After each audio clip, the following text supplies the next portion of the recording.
And a very good evening to you, and welcome to today's edition of Politics 101. It's Wednesday night, Wednesday evening, Wednesday night, where some of you are, and Wednesday afternoon.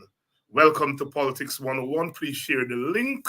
Please share the link. Let everyone know that we're on. Our guest tonight is going to be Elson Lowe. Elson Lowe, who is no stranger to this program. He is economic advisor to the leader of the opposition and one of the regulars here. And he's here tonight. We're going to be talking about a range of issues as they relate to the economy, the teachers, the ongoing teachers' impasse. We want to talk about that. We want to talk about where the economy is headed. Elson is also being nominated for treasurer of the People's National Congress. So we'll talk to him a little bit about his candidacy, what he understands his role to be as treasurer, and some of the things that he intends to do if he's elected in that position. So he's going to be on. Lincoln Lewis will join us at some point during the hour because the GTUC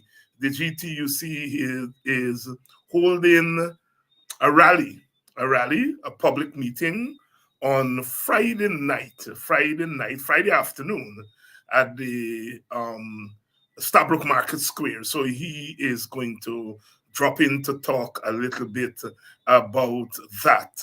So please share the link. We come on here tonight, of course, the big news that broke yesterday has to do with the fact that the United States has moved against some Guyanese, including one person who is functioning as a permanent secretary in the Guyana government. So that news is the big news. It's trending all day, and corruption. I wonder what the government is going to say about this. Well, they will say, and we can imagine that they're going to put whatever spin they want to put on it. But corruption is rife in our country, and we're going to ask our guests to comment on that too. But that is the big news that is trending. Yesterday, of course, we saw the PNC nomination day. It was quite a spectacle. Democracy in action, because no other party in the country has that kind of open democratic process, where candidates are able to present their candidacy and nomination and all of that. The PPP certainly doesn't have it. And they talk a lot about democracy. But there are concerns and complaints from some of the camps in the PNC. Mr. Roysdale Ford, who is still to come on to the program, he has an open invitation. I'm working, it's difficult to get hold of him. I know he was in court today with the Mocha thing. I don't have a report on how that went. Not Mocha, Peters Hall, sorry. The Peters Hall issue. But he is he's saying that there were some, I don't want to say irregularities, but there were some issues which he ventilated in the press. I saw him on a program last night, a radio program, and then there were a couple of news stories today. So it's a mixed bag. Democracy in action. But of course, they are complaints. What was interesting is that at least the Northern people, the Northern group and the Amanza Walton group, they were able to put people on the road. And the question people are asking, why are they not able to put people on the road to protest? But people on the road, they seem very invigorated and nothing, they don't seem to me to be people who are out of it. So is there a dilemma for us there? That is it that the candidates can mobilize people to advance their candidacy, but they're not able to mobilize people to advance the cause? That's some questions. If I were journalist, I would be asking the candidates those questions. And if I were the candidates, I would be preparing to answer those questions. Politics, politics. The ship is sinking, however. The ship is sinking. The Americans indicated that they were concerned about corruption in Guyana. They had arrested the lady when she was passing through Miami, Florida. She came back.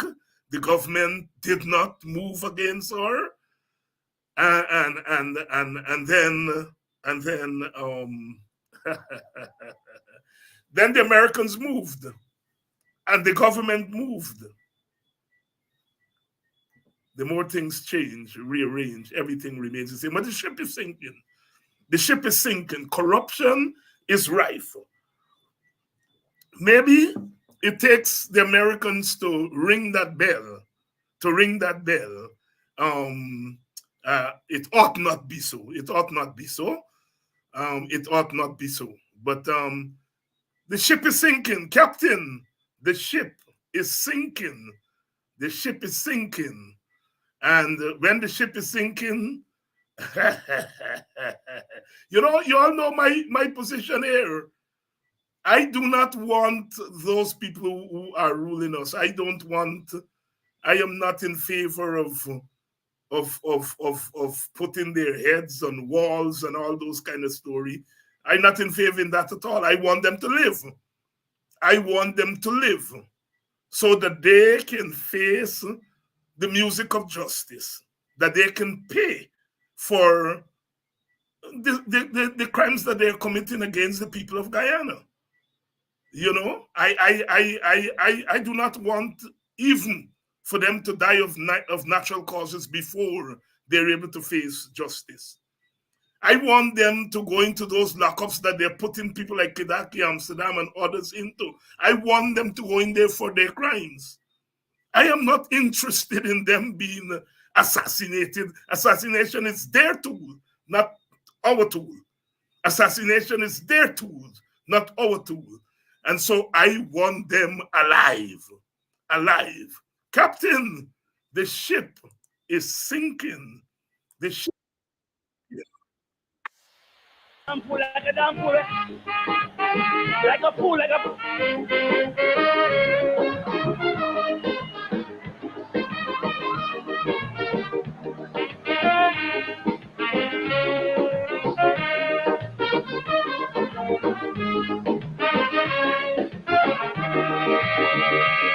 The UNC is shipwreck and leaky.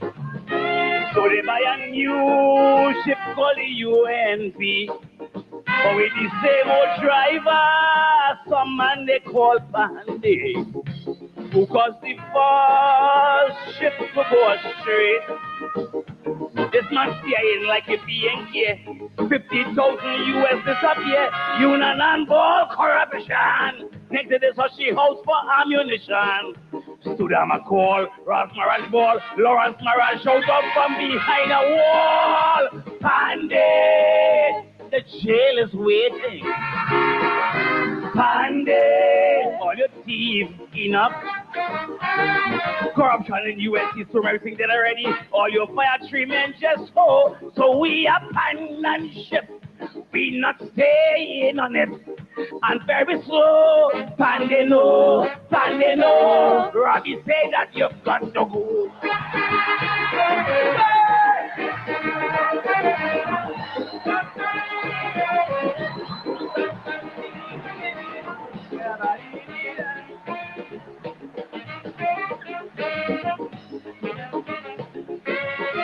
Pandy, all your thieves enough. Corruption in USC, so everything that already. All your fire treatment just ho. So we abandon ship. We not staying on it. And very slow, Pandy no. Robbie say that you've got to go.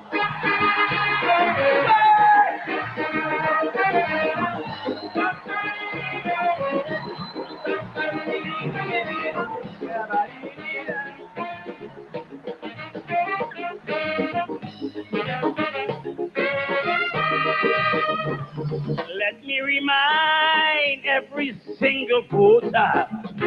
Down in Cuba, the incident with the ladder, the infogen deal, padding, and the airport scandal. Pseudo-racist and teacher discriminal. He couldn't take and go to 800,000. Big apartment in Kensington. Kitchen at it ass. Quite tongue, where the money gone. Come now up front and talking tribe. When she go Aruka, she go on a sound with this real pipe. Pande, the jail is waiting. Pande, all it take enough. Corruption in UNC super signal already. All your fire men just go. So we abandon ship. We not staying on it. And very slow. Sunday no. Christmas Eve for you had to go.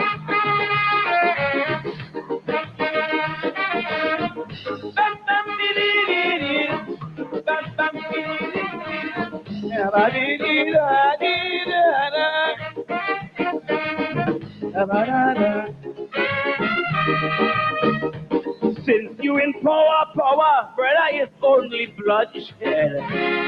Every day, 2 or 3 people dead. Prime ministers lived in the house peacefully. Nobody never killed nobody. Soon as you come with your big white head, Mother Sengo Griffith has set up bloodshed. A loose cannon is at large.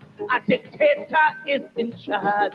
For corruption, you're going to be charged. You're going to get a cell phone, so damn glad. Bandit, the jail is waiting. Bandit, all it takes enough. Corruption in U.S. is submerging that already. All your fire men just go. So we abandon ship. We not staying on it. And very slow. Pandino. Robbie say that you've got to go.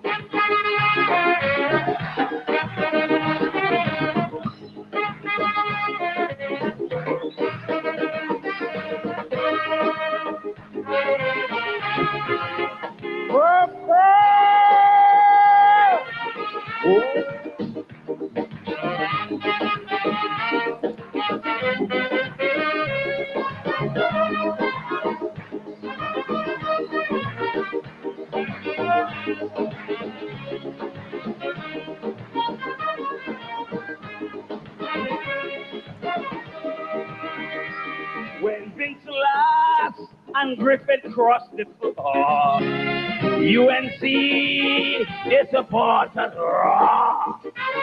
No 3 men leave you because of corruption. You call them names like Chakat and Nimakram. Let me tell you something, Pandy.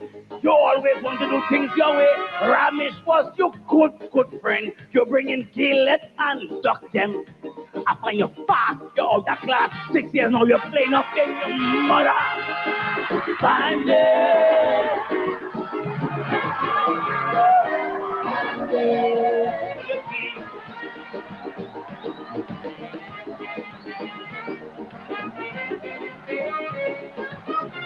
It's the Western Rolling, the Croco!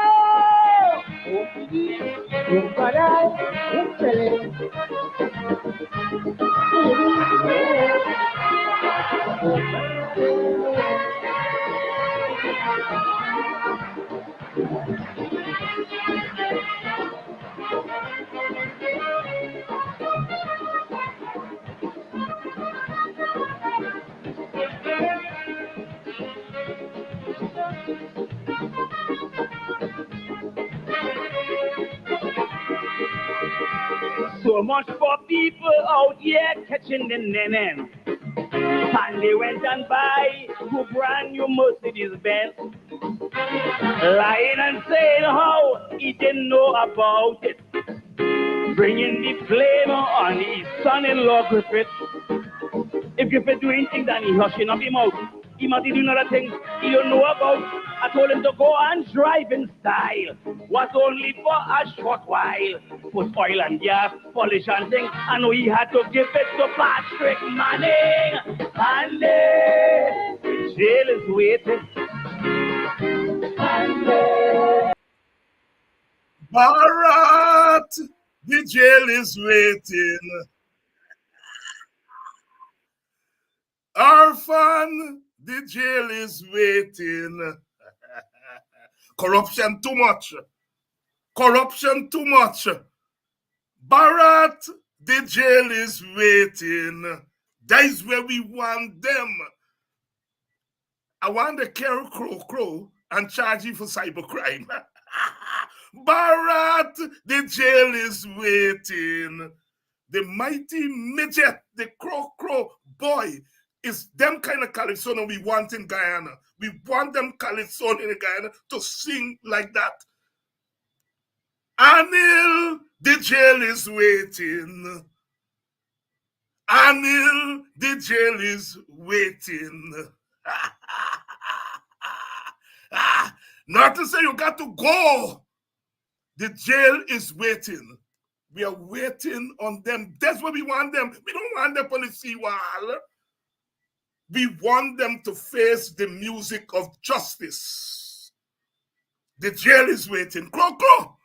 Taking another classic, Gypsy, of course, in 1986.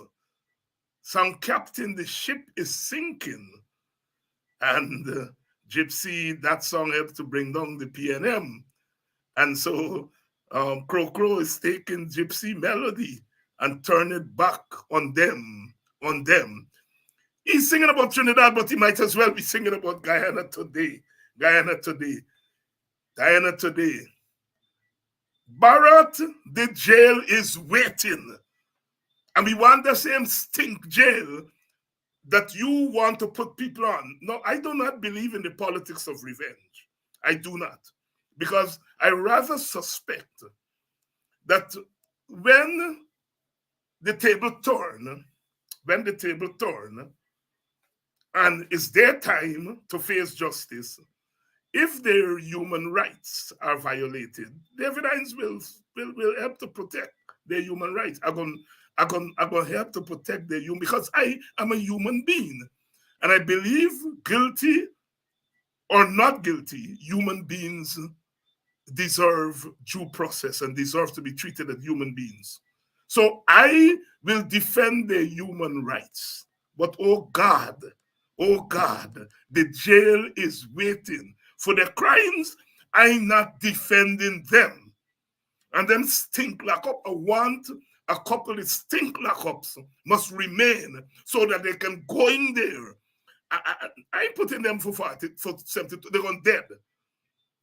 Jack Dio never go in a jail yet. If he go in a jail tomorrow, he gonna dead before he come out, because he gonna die of heart attack, because he's a coward. And he'll never go in a jail yet. He's a coward. Elson never go in a jail. They're cowards. They don't know what lockup and jail look like. So we waiting patiently when the tables are turned. When the tables are turned, they must go in jail. And we putting them in jail with common criminals. Just like they're doing people now. They put Kidaki in a lockup with 5 other inmates. We don't know who they are. We don't know how they meet in there. What somebody could have killed Kidaki in there. Anil, your turn coming. Pigasi Muma, why you mouth so long? Pigasi Muma, why you mouth so long? We Muma said, wait your turn to come. Your turn is coming. Their turn is going to be here. Good evening. Welcome to Politics 101. The corruption, the nastiness. You know, individual citizens are engaged in corruption, and I don't get into those kinds of things. But when a lady who's a permanent secretary and who's an official of the PPP, is so deep in it, it means the government is in it. Dr. Clive Thomas talked about the criminalization of the state. That is the state engaging in criminal activity. Orphan, the jail is waiting. Do you do? Do you do? Do you do today? Because Muna run till they catch 'em. Good evening, share the link. We're ready to roll tonight as we always do here. They ain't stopping the show. They're not stopping the show because we are going to continue to do what we always do. And you all know what I do here. I ain't want to lick down anybody. I don't want to broke up my country. I want to prepare those of us on this side of the aisle, prepare you all for fight. Because at the end of the day, power concedes nothing without a demand. So said our brother. Power concedes nothing without a demand. And I am in the business of preparing you all to make demands, to fight. I ain't one of them commentators who say, hey, so why didn't get 10,000 people on the streets? I know better. You don't get 10,000 people on the street because I say so or somebody says so. You got to prepare people. And what we're doing is the preparation work. We are preparing here for struggle, for that moment. Because you see, I always tell the story. I always tell the story of Bading from a village. Cat eat out, drink out the milk. Or he think of the cat to drink the milk. His son been a drink out the milk. So he can't the cat. And he tell his wife, gatas, shut all window, shut all, and chink all creases. And he prepare with the big stick in the hand for go for beat a cat. A cat not get none way for run. Cat jump up on the 2 foot for jump on Bading. When Bading see the cat at home, he say, oh, Jesus Christ, got us. Open all doors, open all windows, and unchink all creases. After all, this a tiger family. When they corner Guyanese people, and Guyanese people have nowhere to run, they go do like a cat. They were ready for spring upon them. The struggle of the human beings. Human beings can take so much.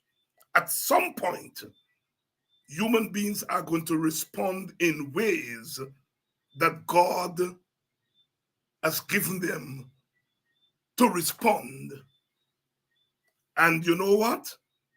I am in the business of helping to prepare you all for that time. It could come tomorrow. It could come next week. I know not. It will come like a thief in the night. They know not. I know not. We know not. But what we know is that freedom is inevitable. Because like a cat, we'll go for spring pambading.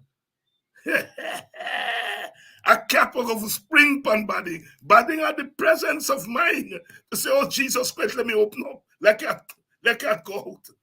These here don't have the wisdom of badding. So they think they can lock up and they can beat we.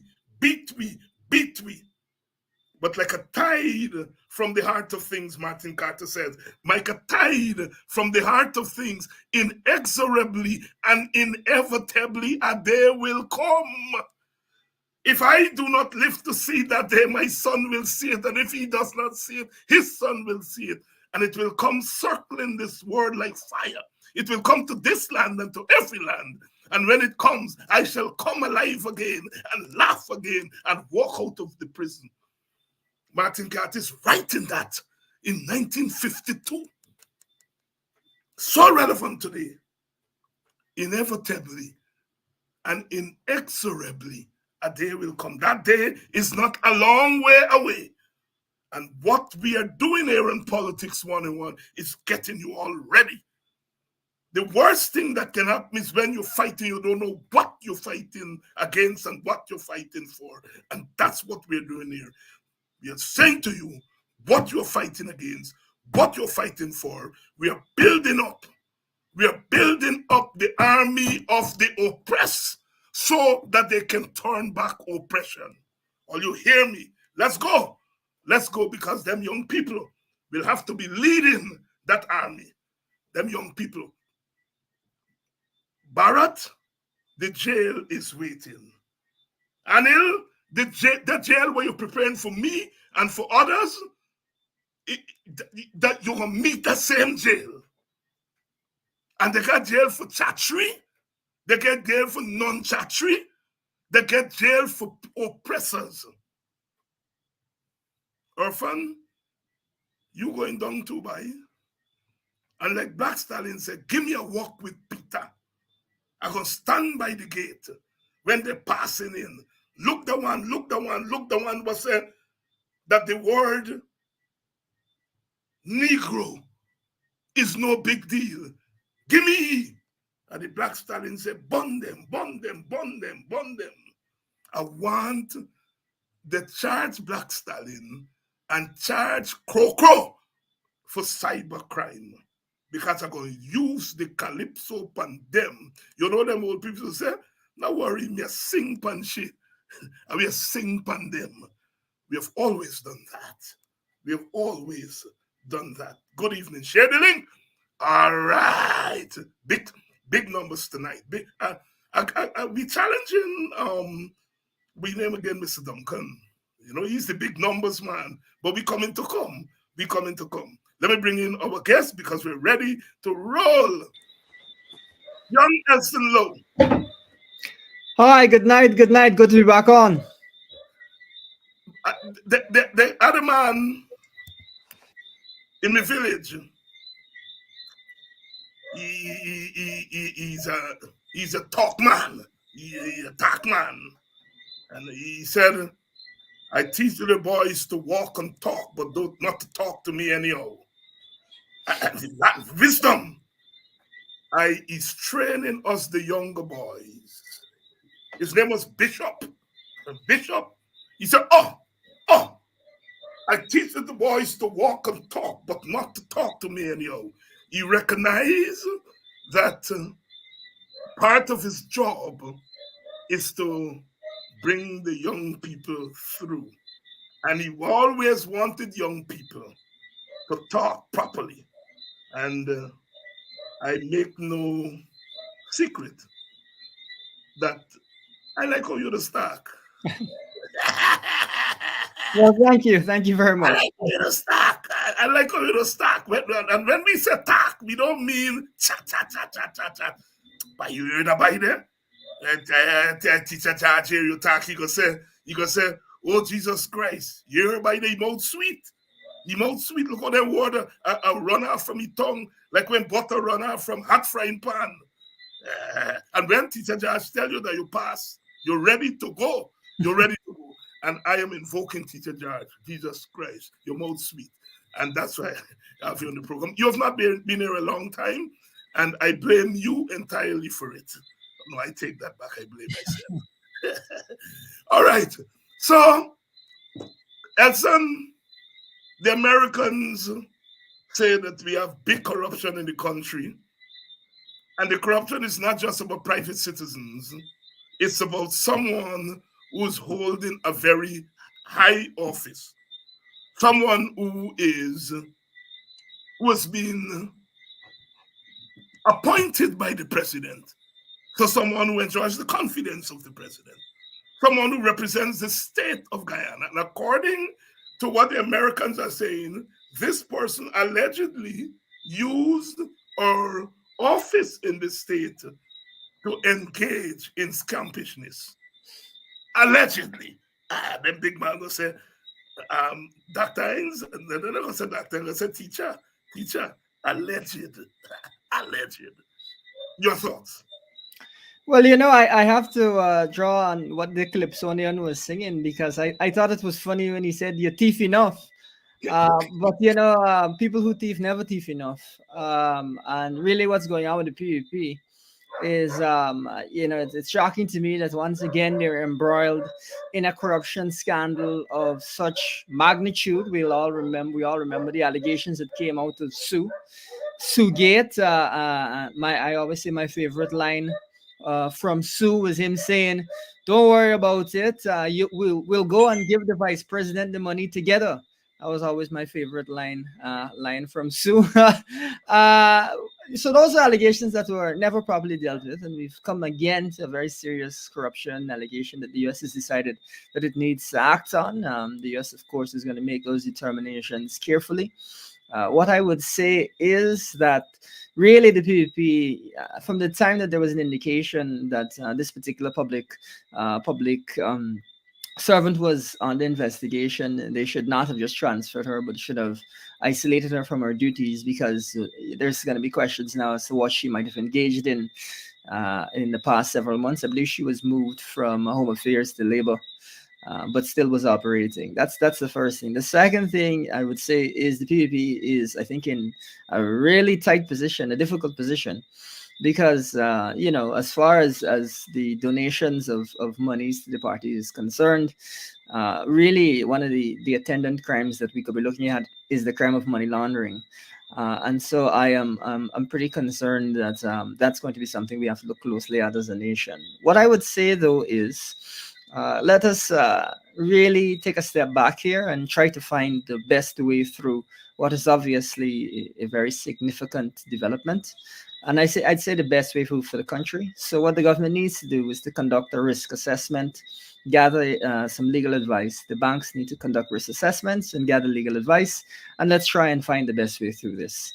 We don't want this crisis to escalate and to bring in financial institutions, which of course the US mentioned in its release. Rather, we need to find the most orderly way to navigate this. So that's what I would say from a national perspective. But in terms of the PvP itself, and even the president, I would say, what we really need to hear from him and from senior PvP officials is whether they have received any monies from the individuals in question, and whether that puts the country at risk, whether that puts individuals in the PvP at risk of further sanction, and whether this is the first round of sanctions or there may be additional sanctions that come through for PvP officials who have also been who have received funds and may have been facilitating corruption. So there's a very real possibility that this is not done. So we have to keep our eyes and our ears open. We have to keep our eyes and our ears open, and the Americans have to be consistent. During 2020, they said that they were defending democracy. They said they were prepared to, and they were prepared. They did pick one horse, and they did impose some sanctions on some members of the APNU. We're looking on them here because clearly the government is involved. This is not attempted rigging. The Americans are saying, it is alleged, the Americans are saying, it is alleged that this government functionary used our government position or state position to aid and abet corruption. It is alleged. The Americans are alleging. And you are correct. We'll see what the Americans do, because they got to be consistent with being the police of our country and our region. The better police will. Now, you know what I want you to spend a couple of minutes doing, Elson? We talk about corruption all the time, eh? And we speak about it in moral terms. To thief people money and so on. It's immoral, but it has economic consequences, right? When you have that level of corruption, it has consequences for the larger economy. And if it has consequences for the larger economy, then it affects you and me and other regular, ordinary Guyanese. Make the link here between corruption, large-scale corruption, and its impact on the large economy, the macro economics of a country, in particular in Guyana. Yeah, absolutely. Really, even the U.S. release mentioned that the Guyana government had not received revenues as a result of this particular instance of corruption. And there has been a concern for many years as our low gold declarations relative to the time that the APNU was in office and as to whether gold smuggling was going on. And so that is, in a nutshell, what the U.S. is alleging about what's going on here. Now, of course, if you're not going to be receiving the revenues that you would normally receive, that is going to make it difficult for the average person to receive the benefits that they should receive. And so that is reflected in the quality of your roads, the quality of your schools, the quality of your healthcare, whether or not public servants can receive the salaries that they should be receiving, even whether or not the government has funds to deal with the cost of living crisis. All of these things are impacted by corruption.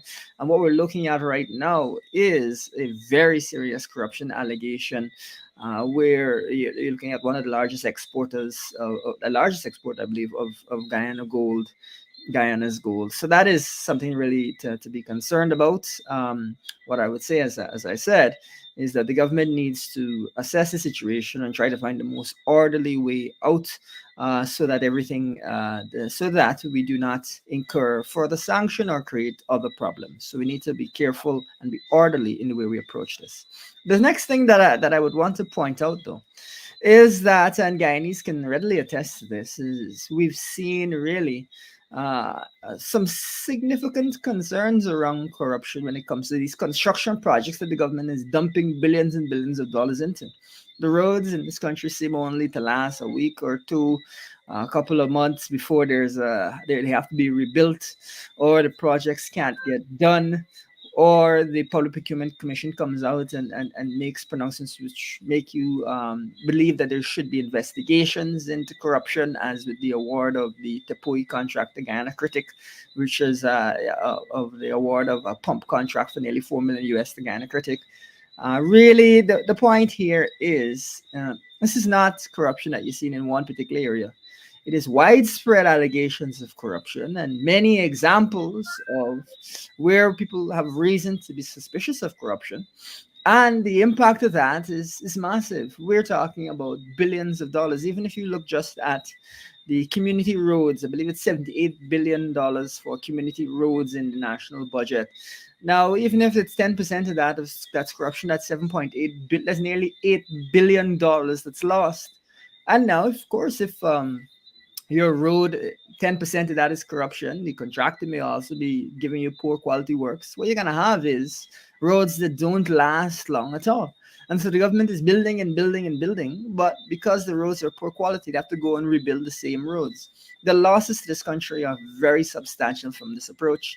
The IMF has estimated, of course, they can't say corruption, but they've estimated that we lose 41 cents out of every dollar that is spent on these types of projects, which is a number that is so ridiculous that my first thought when I heard it was that we should shut down the government, pack it up, and return the money to the taxpayers, because what we're doing is a waste of time. But, cooler heads prevailed. And really what I've said is we need to focus on reform, first of all, to cut out this corruption. But second of all, to ensure that we manage our projects properly so we have good quality works. Really, it is robbing the average Guyanese, robbing families, not just of what they have now, not just of resources now, but, robbing them of a brighter future. That really is what is stolen from you when there is this kind of grand corruption that impacts so many things. The government is stealing your future from you because they are not investing in you in a way that you'll be able to benefit. Rather, the money is being siphoned off. This is the tragedy of corruption. And it seems clear that the PPP has no interest in ensuring that we're able to cut this out.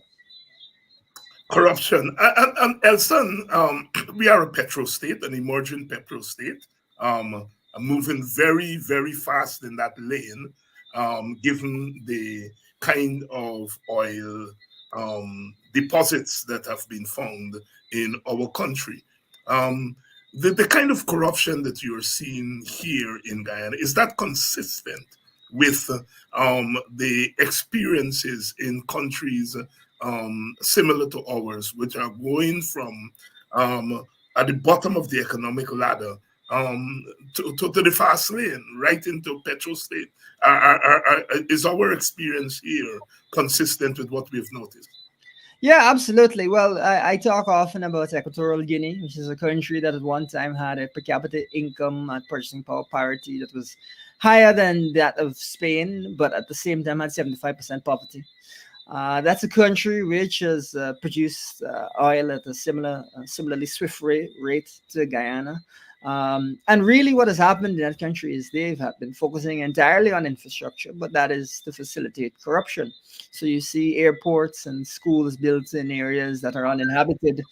An example of that here in Ghana would be there are people building roads all over the place, even where the roads are not really critical. I believe they're talking about a massive road that's going to be along the east coast there. Whether that is appropriate is a serious question. Whether there's been feasibility studies is a serious question. But it's a huge expense, and that is what you see in Equatorial Guinea. Now, what you find when you look at a lot of countries that have oil and have these resources and engage in this kind of infrastructure boom is that the purpose of infrastructure ends up being corruption rather than the provision of a service or access. And so any project will get green lighted once it has capacity for corruption. And that's why you're seeing this widespread approval of projects, so many projects that the government is undertaking. When really a lot of those resources need to be redirected towards education. A lot of those resources need to be redirected towards delivering healthcare and pay. Of course, we've got nurses who are underpaid and are leaving the country shores. A lot of that money could be diverted there to ensure that we have nurses, we keep nurses, we encourage people to go into the nursing profession, and we deliver high quality services. Doctors, of course, must also be compensated. So that is one element of really of what we're seeing in terms of the government doing what many oil economies do, which is engaging in the conversion of resources from critical areas to infrastructure development and corruption. Now, I want to make special mention of education. You know, one of the things the government has said is that it will commit 20% of resources. The president said to the UN, 20% of the of our resources will go to education. That is a commitment that has not been met. In fact, it has been. Uh, uh, we've seen a fall in the share of the national budget that has gone towards education pretty consistently since we've started spending oil revenues. So that's the opposite of what the president really was promising, and we've never been anywhere near to the 20% number. But the upshot of that is that one, teachers, of course, cannot be paid properly. But two, Guyana's education system at the university level, at the tertiary level, at the secondary level, at the nursery level, and even at the kindergarten level, it has not been invested in the way that it really should be.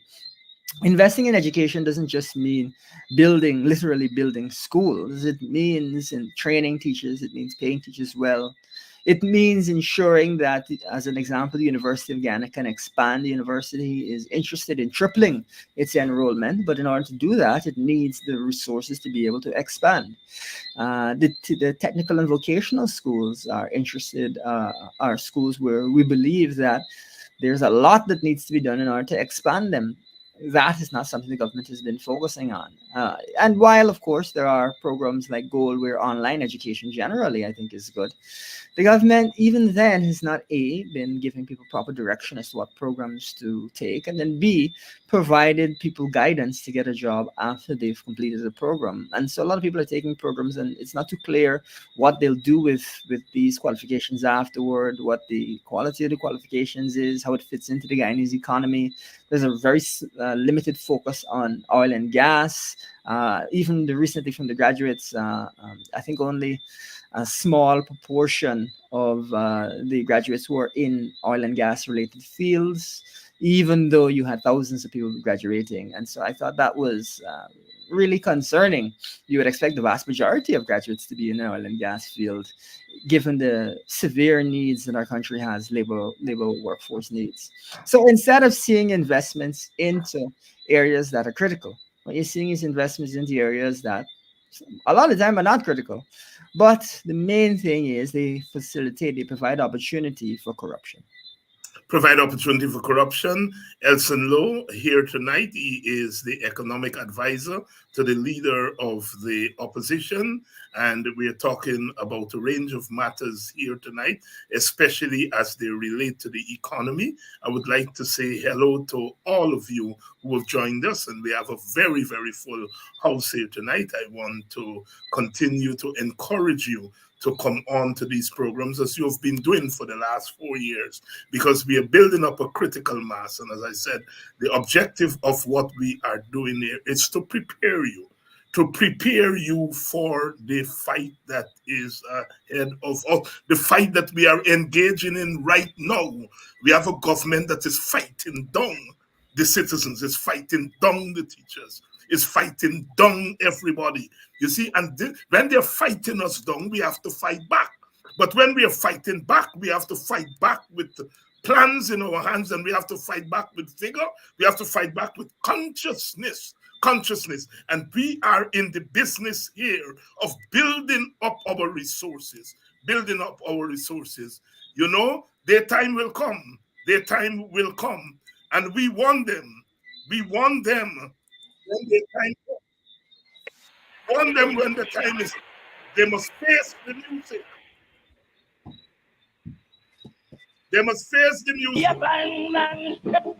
We not staying on it, and very slow, Sunday no, Christmas Eve for you had to go.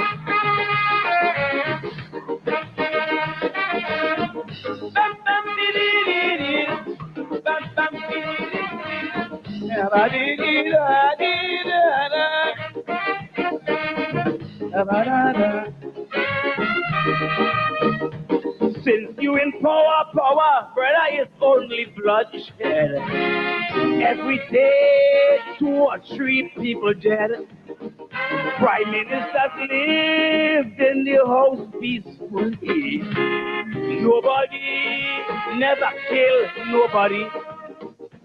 Soon as you come with your big white head, Mother Sango Griffin has set up bloodshed. A loose cannon is at large. A dictator is in charge. For corruption, you're going to be charged. You're going to get a cell phone. So damn right. Bandit, the jail is waiting. Bandit. Bharat, the jail is waiting. Bharat, the jail is waiting. Anil, the jail is waiting since all you come to power. People dying every day. The Calypsonians say so. The Calypsonians say so. Since all you come to power, all kind of corruption. Bharat, the jail is waiting. Irfan, the jail, what you all threatening us every day with. That jail waiting there. Old people say jail na make for dog. You na make for dog. And the same jail where you want for ram people in, it will be waiting there for you all. 2 man in more. We are preparing our people. You all call me and Henry Jeffrey memory warrior. So we're using the memory of bad things that have happened to our people to help them to make war. Yes, war against corruption. Just like the Americans said, war against corruption. War against it. You all are dictators. And you, Bharat, I don't like to get personal, but you call me an extremist. And if you knock me, I'm going to knock you back. I am an extremist. You are a political thug. Bharat. You interfere with me, I'm going to interfere with you back. Me don't interfere with people. I deal with politics. Politics is not about personality. But you call me and my comrades an extremist. You are a political thug. And thug just got to get talk treatment. Barrett, the jail is waiting. 2 man in more. Young Elson, no, you are not responsible for my bad behavior. You are not responsible for my bad behavior. Now, I want to ask you this thing. The one Jack Dio said that he not giving the teachers their salary. What he gonna do? He gonna take $700,000 and give to parents to go to private school. When murder, me ball, because something tell me that is serious. And I understand that some of them in government already own private schools. And when own private school and turn them building that they get all over the place renting to them white people who are coming in, they're going to turn some of that into private school. And the 700,000 what parents going to believe going to them, it's really going back to the devils in government. Am I being lawless and out of place, Mr. Law?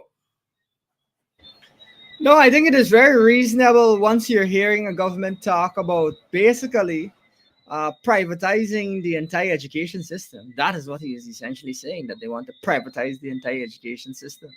Now, the first thing is there is not capacity for that at all. We don't have the hundreds and hundreds of schools that would be required to do that. There are existing school buildings. You'd have to have fresh school buildings that would have to be constructed. So those are all, I think, massive hurdles. But more than that, there's a reason that we have public education in Guyana. And the reason for that is to ensure that everyone has access to education, to ensure that everyone has a certain standard of education, and to ensure really that Guyana's children are catered for irrespective of their background.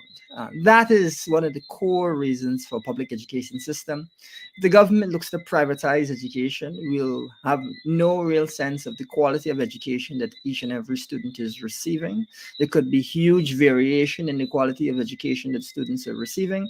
And you could have a situation where, even though parents are paying their money, students are not going are not may perform even worse at many exams and may continue to perform poorly. But the thing that is concerning there is, after you've paid your money and your child has not performed, I mean, what your child is going to go and do over 4 years of school. That's the solution. So using the private market for education is not at all appropriate, and it really is a troubling thing for him to even suggest that. Rather, what we need to do is to build upon and improve our existing public education system by providing it with adequate funding. Yes, teachers need to be paid, but also students need to be supported with the appropriate facilities, appropriate textbooks, and even I think there's going to be a significant need for remedial classes in Guyana, and that's totally fine. I think that we've come through a difficult period when it comes to our education system. So if people need some remedial classes, we must encourage them. We must provide them with support. We in the opposition have said we'll be giving 50,000 people $50,000 a month to engage in those types of training programs, because it is vital that we improve our skills base in this country. The government moving to privatize education is extremely disruptive. And on top of being extremely disruptive, might make the education system in Guyana much worse and much less equal. This must be opposed on all fronts, But one of the things I also want to help people to understand, I think a few thousand people would have graduated with sort of like a GRE equivalent, and the education ministry was boasting about that and saying, oh, well, these people are now qualified people and so on. And I'm glad that they were able to get an opportunity to qualify themselves. However, there's about roughly 80% of Guyana's population that doesn't have maths and English. 80% against population. So if you're gonna go 3,000 at a time, I mean, it's gonna take you something like 100 years or something like that to to fix this issue. Whereas we are saying you need to have 50,000 people every year that are in training programs to help them to move forward. And you may have 20,000 of those people in remedial programs, 30,000 of those people in remedial programs, in order to help them to gain the qualifications they need to be able to get skills, to get good paying jobs, whether in the oil and gas industry or other industries, or start their own businesses and so on. And Guyana has, according to the IDB, on more than one, it's consistently had either the worst or the second worst rate of adoption of new technology. Now, if you have a very poor education system, people are not equipped with the tools to be able to adopt technology, then it is entirely understandable that you'd be holding your economy back by not being able to adopt technology and develop technology. That is what is going on. It is sad. It is tragic. But that is pre-classic PUP, and I always point out that when Priya was last the Minister of Education, the pass rate in mathematics in this country at CSEC was 30 something percent. We went into office, we increased it to 40 something percent. We left office, they're now in office. It's gone straight back to the 30 something percent that it was when she was last in office. I mean, it's I guess 32% was the last mark. Yes. Yeah, and that's a Priya special, if you ask me, a Priya special, because last time she was there, it was a similar pass rate, and when we were in there, it was far better. It is just disgusting.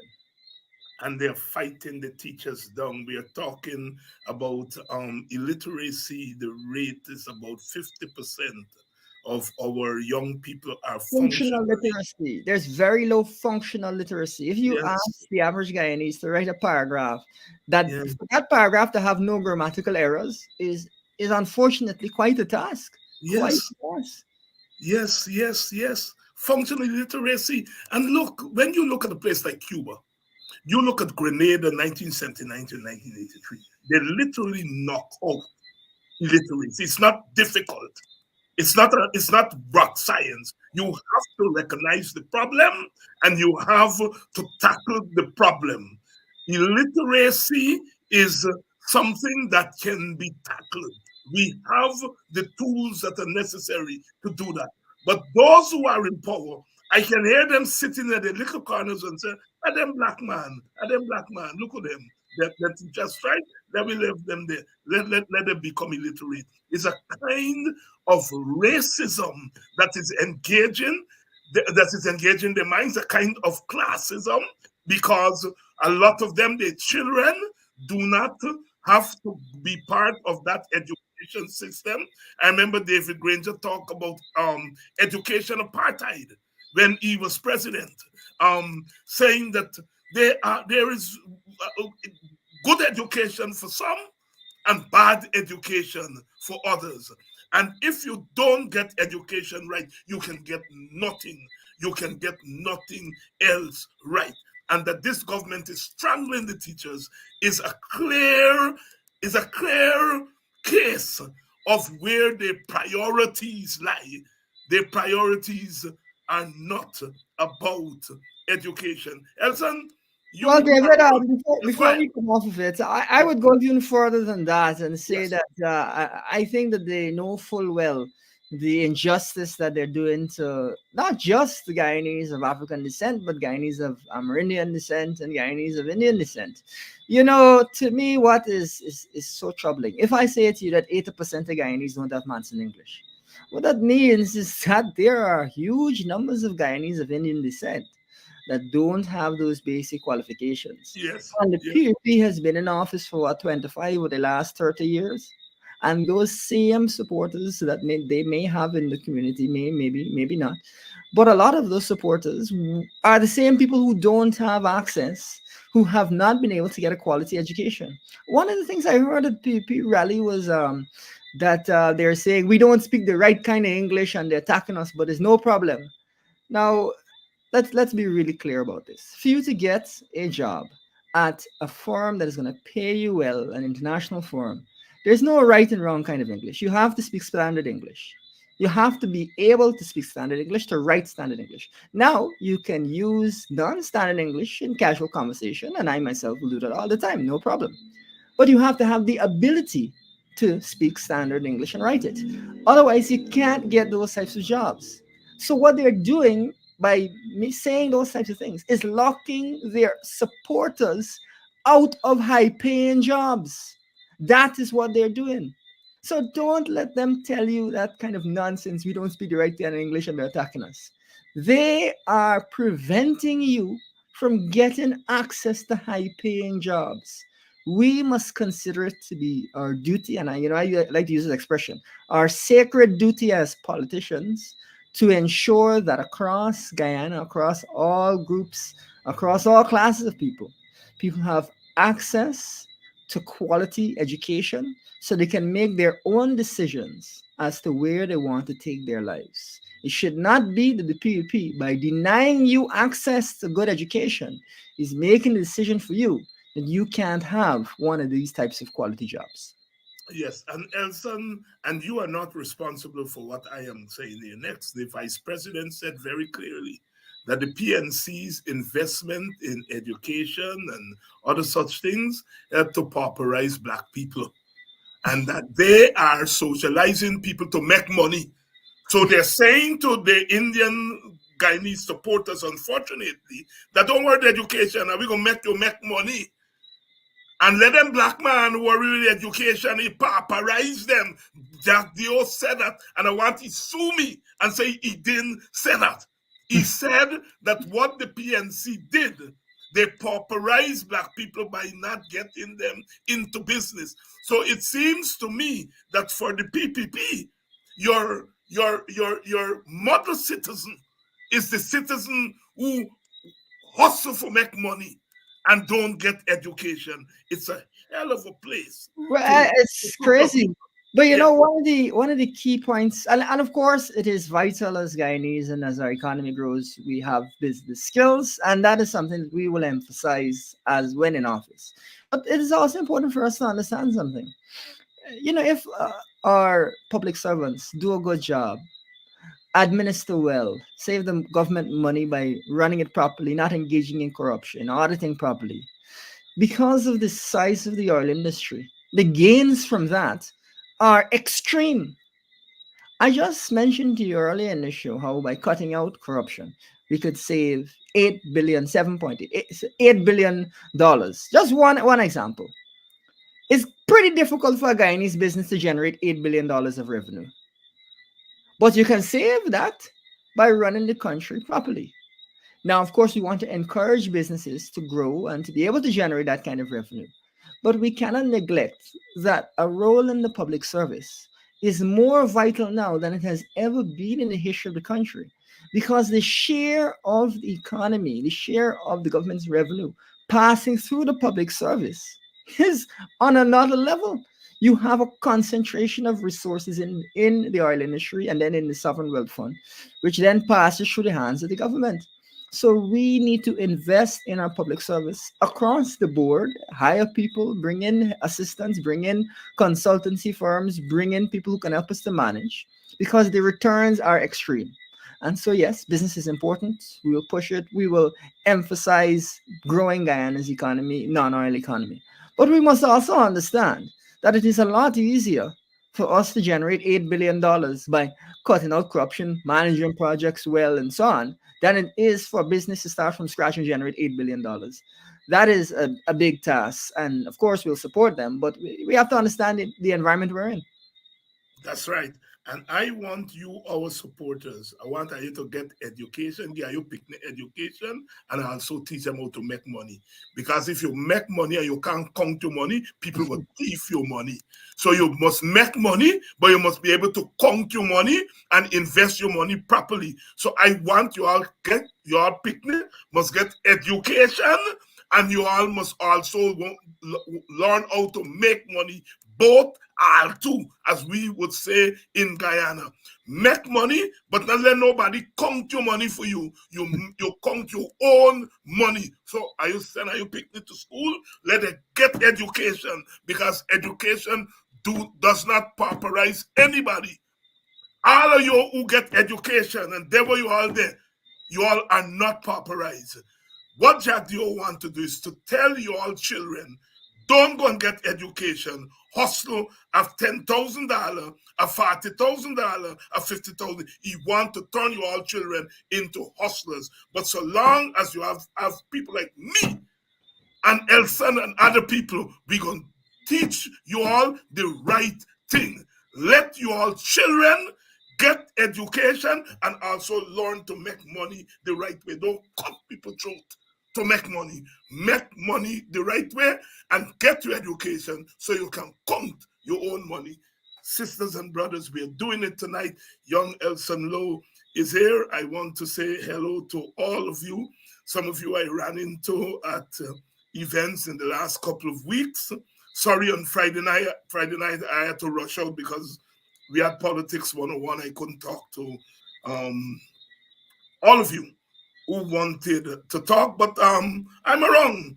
What we just call it, a long leave. Long leave. And long leave mean a day. Nobody go run me from my own country. Me papa must nyam, me picnic must nyam. I man ban ya. I na leave ya. For God, no way. Me pata bail me belly go full ya. If I have to leave, it's only to go for a short time and to come back to be in the face. Orphan, the jail is waiting, boy. The jail is waiting. Don't let nobody put wrong thing in your head. Nobody want to put your head on no seawall. Nobody want to put your head on that. They're fooling you. Them a fool you, orphan. Where we want you is in the jail. Orphan, the jail is waiting. Don't let Anil and them put your belly pump plimpra for tell you people want to put you up on seawall. Nobody want to put you up on seawall. Where we want you is to face justice and to go in them stinking jail, them stinking lockup that you still get and you want to put people in. And you know what?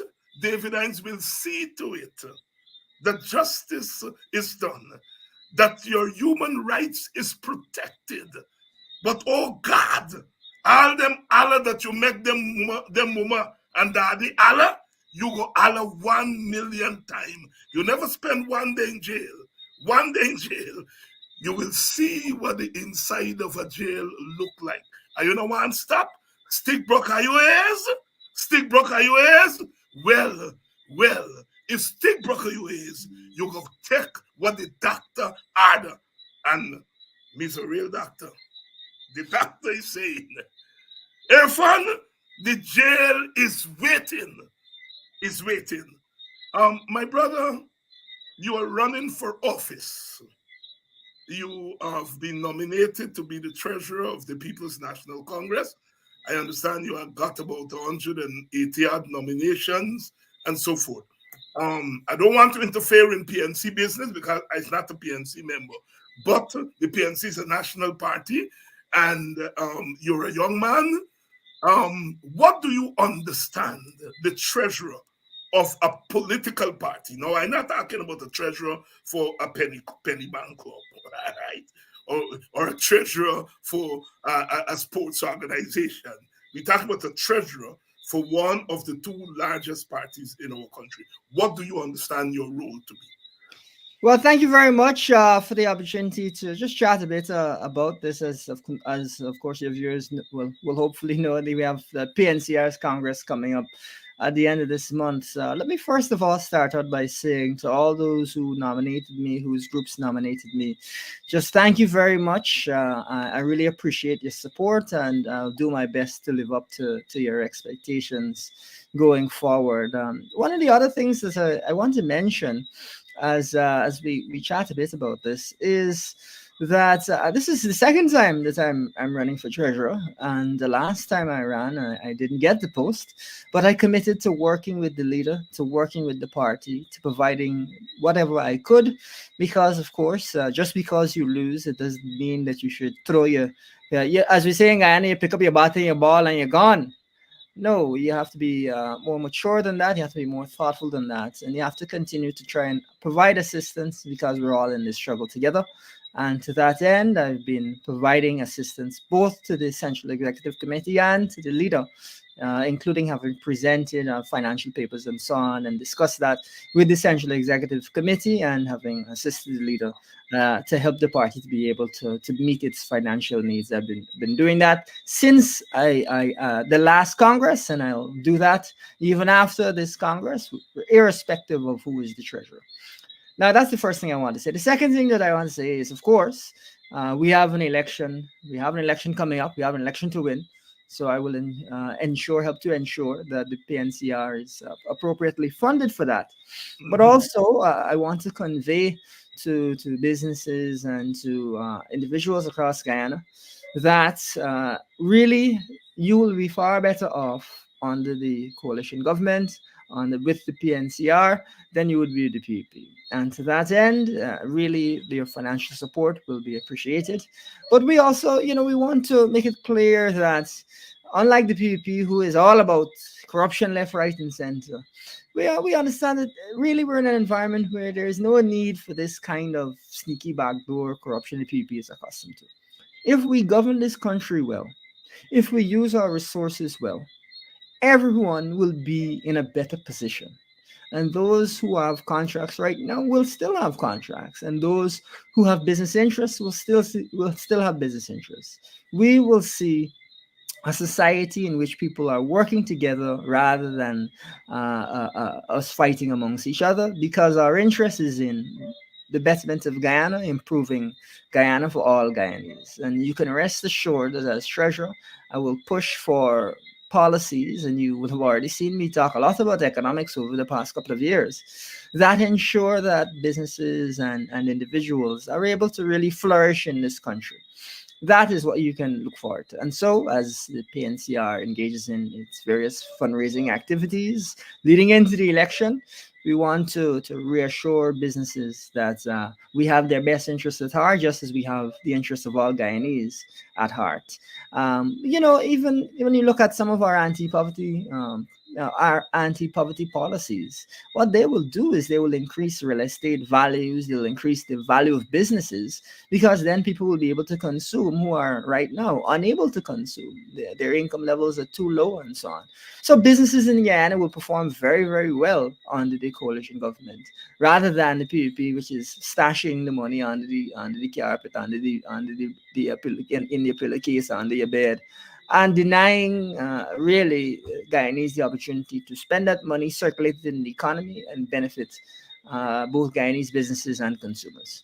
So as treasurer, that is going to be really one of the things I'll go out of my way to help Guyanese to be clear on, businesses to be clear on, so that we have really sort of a good understanding of the direction of the country going forward. Now, the other thing that I want to mention when it comes to the treasurer role is I want to ensure that there's more structure, that there's more clarity going forward in the role. Unfortunately, given that we had a treasurer who resigned, that has not been the best thing. And so I want to ensure that we have a robust structure in place going forward.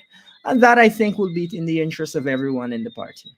I would hope that those of you who've heard me speak before will have confidence that I understand the nature of the task, the seriousness of the task, obviously that I'm familiar with finance and so on, and that can be of service to the party. That's what I generally had to say, but I just wanted to say again, thank you very much, those of you who nominated me. One last note as we continue here, David. One of the things that, as I start off by saying, is we must, as a party, understand we're a group, we're a team. And so even though I wasn't the treasurer last time, I still assisted the leader, assisted the CEC. You know, what I have to say is, on the other end of it, it is to me really a positive sign that you've got a leader who was willing to get my assistance, even though I was not his candidate for treasurer, who was willing to work along with me, even though at the last Congress I was not supportive of him. I told him, as well as I told former leader of the opposition, Harman, that my support of either of you is dependent upon choosing the right policies and ideas and the right approach. And so we've seen a leader who has been willing to work with people who were not with him, and who's been willing to understand, to see, to recognize young people who have the right ideas, the right approach, and can contribute.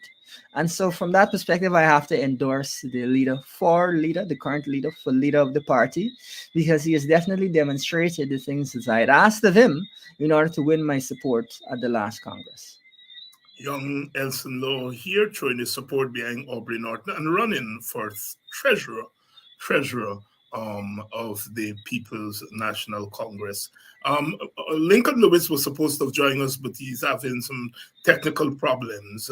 I hope he gets to join us tomorrow evening. But there is going to be a rally, a public meeting at the Stabrook Market Square on Friday afternoon. I think it starts at 5 o'clock. On Friday afternoon, a public meeting by the Guyana Trade Union Congress, and the public meeting would be in solidarity with the teachers. So the unions that make up the TUC would be having a public meeting at the Market Square, Stabrook Market Square, Big Market, on Friday afternoon at 5 o'clock. Those of you who are in Georgetown and the surrounding areas, please turn out to that meeting. Lincoln should have been on tonight to speak more about that initiative. Unfortunately, he's not been able to come on because of technical problems. I hope he can sort it out, and tomorrow night he would be able to join us to talk a little bit more about that public meeting at the Market Square, Stabrook Market Square, on Friday afternoon at 5 o'clock. Hopefully, Lincoln will come on tomorrow. Elson, as we go out, your closing thoughts. Thank you very much. I always try to give us, as we go forward, a broad sense of the moment that we're in and the changes that we're seeing as a country. But tonight, one of the changes that I want to highlight, which is really has been disturbing, is the government, and particularly the president, saying first people would get benefits in 2025. Then people can look forward to benefits and good salaries in 2027. And now saying people can look forward to good salaries and benefits in 2030. Folks, under the PPP, there will never be these kinds of benefits. They will never be. What they will do is everything in the power to avoid giving Guyanese the benefits that they can give them. Even right now, you're looking at a budget of $1 trillion, over $1 trillion. And can you imagine that in this context, with that size of a budget, they can't give our teachers an increase in pay? If they can't give the teachers an increase in pay, with a budget of $1 trillion, you think with a budget of $2 trillion, they're going to give these teachers an increase in pay? It's not going to come. And that's why they keep pushing back the timeline, hoping that Guyanese will be led astray by this kind of propaganda. To me, it is clear that the government's priorities are elsewhere. I think you're seeing here from the US that corruption is clearly a priority of this government, that these allegations must make us very concerned about corruption. And I think that really we must, as a country, decide for ourselves that we have had enough of this. It is not going to get better under the PPP. In fact, things have consistently gotten worse because the cost of living crisis has persisted and has helped to impoverish Guyanese, has helped to, and we saw even recently a UNDP, I believe it was, study that indicated that childhood malnutrition is very high in Guyana. Now, for us to have a per capita income that is higher than nearly every country when you adjust for prices in the entire world, and childhood malnutrition, that tells to me a very, very sad story. For us to have a country that is producing more than twice as much oil as Trinidad in the boom times, huge amounts of oil, billions of dollars in revenue, US, in the sovereign wealth fund, in the natural resources fund, billions of dollars. For us to have that, and for people to still be facing the bitter struggle that has come to typify every day in Guyana, is just a perfect example of the nature of the governance that you're feeling right now. It is not that there is not revenue. It's not that money isn't being spent. It is that money is not being spent on you. And I would give you a specific note tonight, viewers. There's $7 billion, which is not even 1% of the national budget, that has been put aside for cost of living relief. PPP said, oh, they will do some consultations and use it. Now we're at halfway into the year, and what did they say? It's going to come later in the year. Folks, they intend to let Guyanese punish all year long and then do what they did last year, which is a quick thing at the end of the year, a few cash runs, and hope that nobody notices. That to me is not only poor governance, it is downright cruel. And that is what you've been seeing from this government, a government that is just cruel. That to me, well, what I would say is we have to look at the situation and we have to ensure that our votes, our energy, our focus, our optimism is with the coalition, is with the PNC, and I know the WPA will have its say as well. We have to ensure that we are in the right track here, because the wrong track is not looking like it's going to lead you anywhere other than uh, pretty misery. Misery. Elson, as always, thank you, my brother, for coming on and to share your perspectives, your wisdom, and your knowledge with us. Our audience is more informed about how the economy and governance in this country operate than when we started. Thank you much. Thank you. And thank you all for staying with us another evening, another night, another afternoon. We are all in this together. We are all in this together. And we are going to win. We are winning. But in the end, we will have to bring about the change, not just a change of party, but a change of governance. A change of governance. Give thanks to all of you who stayed with us. Tonight is cricket. I think they're starting in a couple of minutes. It's the West Indies versus New Zealand, and they're playing in Trinidad. It's a critical game for the West Indies. So those of you cricket fans, please support our team. Rally around the West Indies. There is politics, but like everything else, cricket goes beyond the boundary. I'm going to see you all here tomorrow evening, and we're going to continue to do it. We're going to continue to do well and to do good by our people.